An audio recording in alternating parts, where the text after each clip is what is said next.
ಶ್ರೀ ಮಾಯಾಕಾರ ಶಂಕರ ಶಂಕರ ಶಂಕರ ಶಂಕರ ಶ್ರೀ ಮಾಯಾಕಾರ ಶಂಕರ ಶಂಕರ ಶಂಕರ. ಗಂಡು ಮಕ್ಕಳ ಜಾತಕದಲ್ಲಿ ಯಾವ ಭಾವದಲ್ಲಿ ಕುಜನಿದ್ರೆ ಬಲಿಷ್ಠನಾಗ್ತಾನೆ ಅಂದ್ರೆ ದೋಷ ಜಾಸ್ತಿ ಆಗುತ್ತೆ. ಹೆಣ್ಣು ಮಕ್ಕಳದಲ್ಲಿ ಜಾತಕದಲ್ಲಿ ಯಾವ ಭಾವದಲ್ಲಿ ಇದ್ರೆ ಜಾಸ್ತಿ ಆಗುತ್ತೆ ಅನ್ನುವಂಥದ್ದನ್ನು ಕೂಡ ನಾವು ಚರ್ಚೆ ಮಾಡ್ಬೇಕಾಗ್ತದೆ. ಕುಜ ತುಂಬಾ ಬಲಿಷ್ಠನಾಗಿ ಪಾಪಗ್ರಹಗಳು ಯುಕ್ತಿನ ಕುಜದೋಷ ಬಂದ್ಬಿಟ್ರೆ 28 ವರ್ಷ ಮದುವೆ ಆಗಲ್ಲ. ಇನ್ನು ರಾಹು ಶನಿ ಸಂಬಂಧ ಬಂದ್ರಂತೂ 34 35 ಮದುವೆ ಮಾಡ್ಕೊಳ್ಳದೆ ಕಷ್ಟವಂತ ಪರಿಸ್ಥಿತಿ ಬಂದ್ಬಿಡುತ್ತೆ. ಅದಕ್ಕೆ ಈ ಕುಜ ಅಂದ್ರೆ 28ರವರೆಗೂ ಕೂಡ ಮದುವೆಗೆ ಪೀಡಿಸ್ತಾನೆ. ಶ್ರೀ ಗುರುಭ್ಯೋ ನಮಃ. ಮಾಯಕಾರ ಪ್ರಭುವೇ ನಮಃ. ಗಣೇಶ ದೇವಿ ವಾಗ್ದೇವಿ ಮಮ ವಾಕ್ಯ ಸಿದ್ಧಿ ಕುರುಕುರು ಸ್ವಾಹ. ಓಂ ನಮೋ ಭಗವತಿ ಚಾಮುಂಡೇಶ್ವರಿ ಮಲಯಾಳ ಸ್ವರೂಪಿಣಿ ಸರ್ವಸಿದ್ಧಿಕಾರಿಣಿ ಸತ್ಯಂ ಬ್ರೂಹಿ ಸ್ವಾಹ.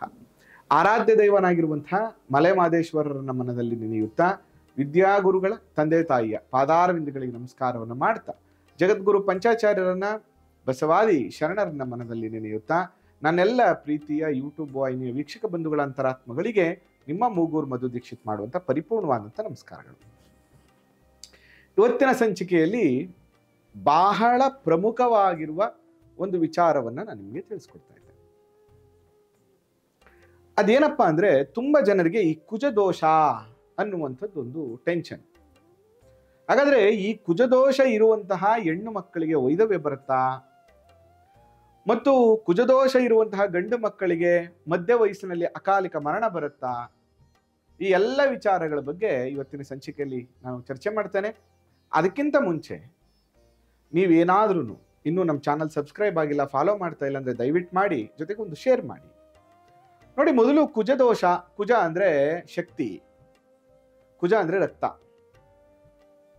ಸಾಮಾನ್ಯವಾಗಿ ಒಂದು ಸರ್ಟನ್ ಎಲ್ಲರ ಜಾತಕದಲ್ಲೂ ಈ ಕುಜದೋಷ ಅನ್ನುವಂಥದ್ದು ಇದ್ದೇ ಇರುತ್ತೆ. ಇದನ್ನ ಮೊದಲು ನೀವೆಲ್ಲರೂ ತಿಳ್ಕೋಬೇಕು. ಹಾಗಾದ್ರೆ ಈ ಕುಜದೋಷ ನಿರ್ಣಯವನ್ನ ಮಾಡುವಾಗ ವಧುವರರ ವಿವಾಹದ ಸಂದರ್ಭದಲ್ಲಿ ಕುಜದೋಷಗಳ ಹೊಂದಾಣಿಕೆ ಮಾಡುವಾಗ ಇಬ್ಬರ ಜಾತಕದಲ್ಲಿ ಕುಜದೋಷವನ್ನ ನೋಡ್ಬೇಕು. ಏನ್ ಹೇಳುತ್ತೆ? ಕುಜದೋಷ ಅಂದ್ರೆ ಬಲಿಷ್ಠನಾಗಿರುವಂಥದ್ದು, ಅಗ್ರೆಸಿವ್ ಆಗಿರುವಂಥದ್ದು, ಕೋಪಾದಿಗಳಿರುವಂಥದ್ದು ಅನ್ನುವಂಥ ಚಿಂತನೆ. ಅದಕ್ಕೆ ಕುಜದೋಷ ಅನ್ನುವುದು ಹುಡುಗನಿಗಿಂತ ಹುಡುಗಿ ಜಾತಕದಲ್ಲಿ ಜಾಸ್ತಿ ಇರಬಾರ್ದು. ಯಾಕಂದ್ರೆ ಅಗ್ರೆಷನ್, ಕೋಪ, ಉದ್ರೇಕಗಳು ಯಾವಾಗಲೂ ಹೆಣ್ಮಕ್ಳಿಗೆ ಜಾಸ್ತಿ ಇದ್ರೆ ದಾಂಪತ್ಯ ಸುಖ ಹಾಳಾಗುತ್ತೆ.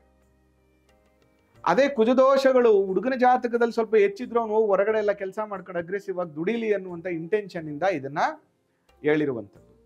ಈ ಕುಜದೋಷದಲ್ಲಿ 3 ವಿಚಾರಗಳನ್ನ ನಾವು ಗಮನಿಸಬೇಕಾಗ್ತದೆ. ಏನು? ಒಂದು ಲಗ್ನ ಚಂದ್ರಾತ್ ಶುಕ್ರಾತ್ ಅಂತ. ಲಗ್ನದಿಂದ ಕುಜದೋಷವನ್ನ ನೋಡಬೇಕು, ಚಂದ್ರನಿಂದ ಕುಜದೋಷವನ್ನ ನೋಡಬೇಕು, ಕುಜ ಮತ್ತು ಶುಕ್ರನಿಂದ ಕೂಡ ಕುಜದೋಷವನ್ನ ನೋಡಬೇಕು. ಈ ಕುಜದೋಷವನ್ನ ನೋಡುವಂತ ಸಂದರ್ಭದಲ್ಲಿ ಎಕ್ಸಾಂಪಲ್, ಹುಡುಗನ ಜಾತಕದಲ್ಲಿ ಲಗ್ನದಿಂದನೂ ಇದೆ ಮತ್ತು ಚಂದ್ರನಿಂದನೂ ಇದೆ ಅಂತ ಇಟ್ಕೊಳ್ಳೋಣ. ಆದ್ರೆ ಆ ಹೆಣ್ಮಗಳ ಜಾತಕದಲ್ಲಿ ಲಗ್ನದಲ್ಲೂ ಇದೆ, ಚಂದ್ರನಿಂದನೂ ಇದೆ, ಶುಕ್ರನಿಂದನೂ ಇದೆ. ಆಗ 2ರಲ್ಲಿ ಕುಜನಿಗಿದೆ, 3ರಲ್ಲಿ ಹುಡುಗಿಗಿದ್ದಾಗ ಹುಡುಗಿಗೆ ಕುಜದೋಷ ಇತ್ತು, ಅದರಿಂದ ವಿವಾಹ ಬೇಡಪ್ಪ ಅನ್ನುವಂಥ ವಿಷಯವನ್ನ ತಿಳಿಸಿದ್ದಾರೆ. ನೋಡಿ, ಆ ಕುಜದೋಷದಲ್ಲಿ ಕುಜ ಲಗ್ನದಿಂದ, ಚಂದ್ರನಿಂದ ಮತ್ತು ಶುಕ್ರನಿಂದ, ಎಕ್ಸಾಂಪಲ್ ಇದನ್ನ ಲಗ್ನ ಅಂತ ಇಟ್ಕೊಳ್ಳೋಣ. ಅವನೇನ್ ಹೇಳ್ತಾನೆ? 1ನೇ ಮನೇಲಿ ಕುಜ ಇದ್ರೆ, 2ನೇ ಮನೇಲಿ ಕುಜ ಇದ್ರೆ, 4ನೇ ಮನೇಲಿ ಕುಜ ಇದ್ರೆ, 5ನೇ ಮನೇಲಿ ಕುಜ ಇದ್ರೆ, 7ನೇ ಮನೇಲಿ ಕುಜ ಇದ್ರೆ, 8ನೇ ಮನೇಲಿ ಕುಜ ಇದ್ರೆ ಮತ್ತು 12ನೇ ಮನೆಯಲ್ಲಿ ಕುಜ ಇದ್ರೆ ಅವರ ಜಾತಕಕ್ಕೆ ಕುಜದೋಷ ಇದೆ ಅಂತ ತಿಳ್ಕೋಬೇಕು. ಈ ಲಗ್ನದಿಂದ ನಾವು ಹೇಗೆ ಕೌಂಟ್ ಮಾಡಿದ್ವೋ ಅದೇ ತರ ಅವರ ಜಾತಕದಲ್ಲಿ ಚಂದ್ರ ಎಲ್ಲಿದಾನೋ ಅಲ್ಲಿಂದ ಕೂಡ ನಾವು ಕೌಂಟ್ ಮಾಡಬೇಕು. ಅದರಲ್ಲಿ 1, 2, 4, 5, 7, 8, 12ನೇ ಭಾವದಲ್ಲಿದ್ರೆ 100% ಕುಜದೋಷ ಇರುತ್ತೆ ಅಂತ ತಿಳ್ಕೋಬೇಕು. ನೋಡಿ, ಇಲ್ಲಿ ಪ್ರಮುಖವಾಗಿ ಗಮನಿಸಬೇಕಾಗಿರುವಂಥದ್ದು ಏನಂತ ಅಂದ್ರೆ, ಗಂಡು ಮಕ್ಕಳ ಜಾತಕದಲ್ಲಿ ಯಾವ ಭಾವದಲ್ಲಿ ಕುಜನಿದ್ರೆ ಬಲಿಷ್ಠನಾಗ್ತಾನೆ ಅಂದ್ರೆ ದೋಷ ಜಾಸ್ತಿ ಆಗುತ್ತೆ, ಹೆಣ್ಣು ಮಕ್ಕಳದಲ್ಲಿ ಜಾತಕದಲ್ಲಿ ಯಾವ ಭಾವದಲ್ಲಿ ಇದ್ರೆ ಜಾಸ್ತಿ ಆಗುತ್ತೆ ಅನ್ನುವಂಥದ್ದನ್ನು ಕೂಡ ನಾವು ಚರ್ಚೆ ಮಾಡ್ಬೇಕಾಗ್ತದೆ. ನೋಡಿ, ಕುಜ ತುಂಬಾ ಬಲಿಷ್ಠನಾಗಿ ಪಾಪಗ್ರಹಗಳು ಯುಕ್ತಿನ ಕುಜದೋಷ ಬಂದ್ಬಿಟ್ರೆ 28 ವರ್ಷ ಮದುವೆ ಆಗಲ್ಲ. ಅದೇ ಶನಿ ಪರಿಣಾಮಗಳೇನಾದ್ರೂ ವಿವಾಹ ಭಾವಗಳಿಗೆ ಶನಿ ಸಂಬಂಧ ಬಂದ್ರೆ 32 ವರ್ಷ ಮದುವೆ ಆಗಲ್ಲ. ಇನ್ನು ರಾಹು ಶನಿ ಸಂಬಂಧ ಬಂದ್ರಂತೂ 34 35 ಮದುವೆ ಮಾಡ್ಕೊಳ್ಳೋದೇ ಕಷ್ಟವಂತ ಪರಿಸ್ಥಿತಿ ಬಂದ್ಬಿಡುತ್ತೆ. ಅದಕ್ಕೆ ಈ ಕುಜ ಅಂದ್ರೆ 28ರವರೆಗೂ ಕೂಡ ಮದುವೆಗೆ ಪೀಡಿಸ್ತಾನೆ ಅಂತ ನೋಡಿ. ಶಾಸ್ತ್ರ ಹೇಳುತ್ತೆ ಈ ಮಿಥುನ ಮತ್ತು ಕನ್ಯಾ ಲಗ್ನದಲ್ಲಿ ಯಾರೆಲ್ಲ ಹುಟ್ಟಿರ್ತಾರೋ ಅವ್ರಿಗೆ ಈ ಕುಜದೋಷ ಇದೆಯಲ್ಲ, ಇದು 100% ದೋಷಕಾರಿ. ಮತ್ತೆ ಈ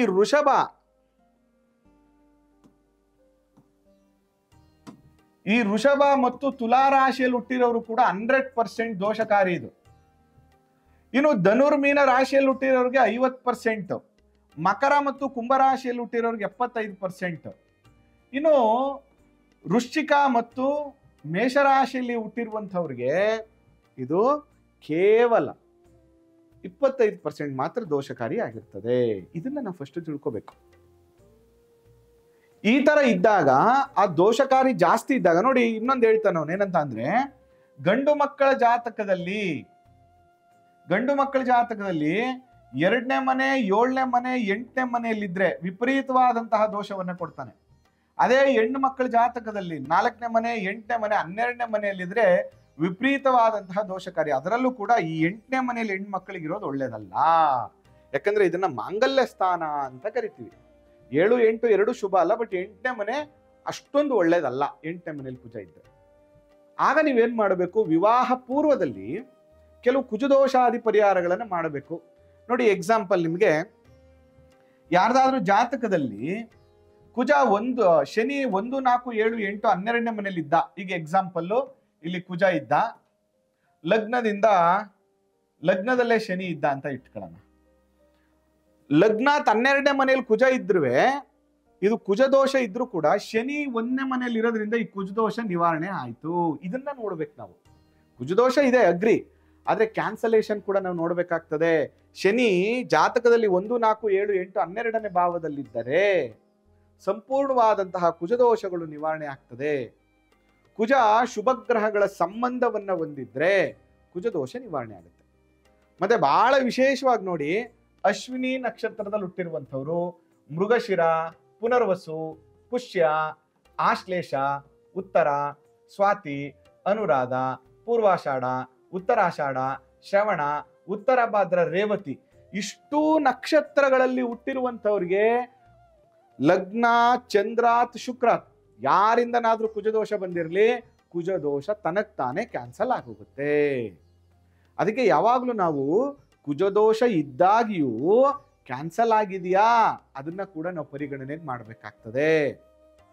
ಈ ರೀತಿಯಾಗಿ ನೋಡ್ಕೋಬೇಕು. ಅಕಸ್ಮಾತ್ ಈ ನಕ್ಷತ್ರದಲ್ಲಿ ಹುಟ್ಟಿಲ್ಲಪ್ಪ, ಶನಿ ಈ ಭಾವಗಳಲ್ಲಿ ಇಲ್ಲಪ್ಪ, ಕ್ಯಾನ್ಸಲೇಷನ್ ರೂಲ್ಗಳು ಯಾವುದು ಇಲ್ಲಪ್ಪ ಅಂದಾಗ ಕುಜ ಶಾಂತಿ, ಕುಜ ಮೂಲ ಮಂತ್ರದ ಜಪ ಹೋಮಾದಿಗಳು, ಸುಬ್ರಹ್ಮಣ್ಯ ಹೋಮ, ಪ್ರತಿ ಮಂಗಳವಾರ ಚನ್ನಂಗಿ ಬೇಳೆ ಮತ್ತು ಬೆಲ್ಲವನ್ನ ದೇವಸ್ಥಾನದಲ್ಲಿ, ಸುಬ್ರಹ್ಮಣ್ಯ ಸ್ವಾಮಿ ದೇವಸ್ಥಾನದಲ್ಲಿ ಕೊಡುವಂಥದ್ದು, ಹಸುವಿಗೆ ನೆನೆಸಿ ಕೊಡುವಂಥದ್ದು, ಈ ರೀತಿಯಾಗಿ ಮಾಡ್ತಾ ಬಂದ್ರೆ ಈ ಕುಜದೋಷಗಳು ನಿವಾರಣೆ ಆಗುತ್ತೆ. ಮತ್ತು ವಿವಾಹ ಪ್ರತಿಬಂಧಕಾದಿ ದೋಷಗಳನ್ನ ಪರಿಹಾರ ಮಾಡ್ಕೊಳ್ಳೋದ್ರಿಂದ ಈ ಕುಜದೋಷ ನಿವಾರಣೆ ಆಗಿ ಸುಖ ಜೀವನ ಪ್ರಾಪ್ತಿ ಆಗುತ್ತೆ. ಕುಜದೋಷ ಅನ್ನುವಂಥದ್ದು ಕೇವಲ ಮದುವೆಗೆ ಮಾತ್ರ ಅಂತಾನೆ ಅನ್ಕೋಬೇಡಿ. ನನ್ನ ಕೆಲಸ, ನನ್ನ ಕಾರ್ಯ, ನನ್ನ ಸೈಟು, ನನ್ನ ಮನೆ, ನನ್ನ ವಾಹನ, ನನ್ನ ಅಭಿವೃದ್ಧಿ ಎಲ್ಲದಕ್ಕೂ ಕೂಡ, ಮತ್ತೆ ವಿವಾಹದ ನಂತರ ಅಭಿವೃದ್ಧಿ ಎಲ್ಲವನ್ನ ಕೂಡ ಕುಜ ಇಂಡಿಕೇಟ್ ಮಾಡ್ತಾನೆ. ಯಾಕಂದ್ರೆ ಹೆಣ್ಣು ಮಕ್ಕಳಿಗೆ ಯಾಕೆ ಇಂಪಾರ್ಟೆನ್ಸ್ ಕೊಡ್ತಾರೆ ಅಂದ್ರೆ, ಈ ಕುಜ ಅನ್ನುವಂಥ ಗ್ರಹ ಇದಾರಲ್ಲ, ಅವರು ಹೆಣ್ಣು ಮಕ್ಕಳಿಗೆ ಗಂಡನ ಕಾರಕ ಗ್ರಹನ ಆಗ್ತಾನೆ. ಅದರಿಂದ ಕುಜನನ್ನ ನಾವು ನೋಡ್ತೀವಿ. ಈ ರೀತಿಯಾಗಿ ಕುಜದೋಷ ಹೇಗೆ ಉತ್ಪತ್ತಿ ಆಗುತ್ತೆ, ಕುಜದೋಷ ಹೇಗೆ ಕ್ಯಾನ್ಸಲೇಷನ್ ಆಗುತ್ತೆ, ಮತ್ತು ಕುಜದೋಷಕ್ಕೆ ಹೇಗೆ ಪರಿಹಾರವನ್ನು ಮಾಡ್ಕೋಬೇಕು ಅಂತೇಳಿ ನೀವು ಕಂಡ್ಕೋಬೇಕಾಗತ್ತೆ. ಈ ರೀತಿಯಾಗಿ ತಿಳ್ಕೊಂಡು ಜಾತಕಗಳನ್ನ ಪರಿಶೀಲನೆ ಮಾಡಿ ವಿವಾಹವನ್ನು ಮಾಡುವಂಥದ್ದು, ಮತ್ತು ಜಾತಕದಲ್ಲಿರುವ ದೋಷಗಳಿದ್ದಾಗ ಮದುವೆ ಯಾವ ಸಂದರ್ಭದಲ್ಲಿ ಮಾಡಬೇಕು, ಕಾರಣಾಂತರಗಳಿಂದ ನೀವೇ ಬೇಕು ಅಂತ ಲೇಟ್ ಮಾಡಿಕೊಂಡು ಕೆಲಸ ಸಿಕ್ಕಿಲ್ಲ ಅಥವಾ ಸೆಟ್ಲ್ ಆಗಬೇಕು, ಇನ್ನೊಂಚೂರು ಓದಬೇಕು, ಆ ಥರ ಎಲ್ಲ ಮಾಡ್ಕೋಬಾರ್ದು. ಯೋಗಗಳು ಬಂದಾಗ ಮದುವೆ ಮಾಡಿಕೊಂಡ್ರೆ ಮದುವೆ ನಂತರ ಕೂಡ ನಿಮಗೆ ಯೋಗ ಪ್ರಾಪ್ತಿ ಆಗುತ್ತೆ ಅಂತ ಹೇಳ್ತಾ, ಈ ಸಂಚಿಕೆ ನಿಮ್ಗೆ ಇಷ್ಟ ಆಗಿದೆ ಅಂತ ನಾನು ಭಾವಿಸ್ತೇನೆ. ನಿಮಗೂ ಇಷ್ಟ ಆಗಿದ್ರೆ ಶೇರ್ ಮಾಡಿ. ಜೊತೆಗೆ ಜಾತಕಾದಿಗಳನ್ನು ಪರಿಶೀಲನೆ ಮಾಡಬೇಕು, ವಾಸ್ತು ಸಲಹೆ ಬೇಕು ಅಂದರೆ ಖಂಡಿತವಾಗಿಯೂ ನೇರವಾಗಿ ಭೇಟಿ ಮಾಡಿ. ಆ ಮಲೆಮಹದೇಶ್ವರ ಅನುಗ್ರಹ ಸದಾ ನಿಮ್ಮ ಮೇಲಿರಲಿ. ನಮಸ್ಕಾರ.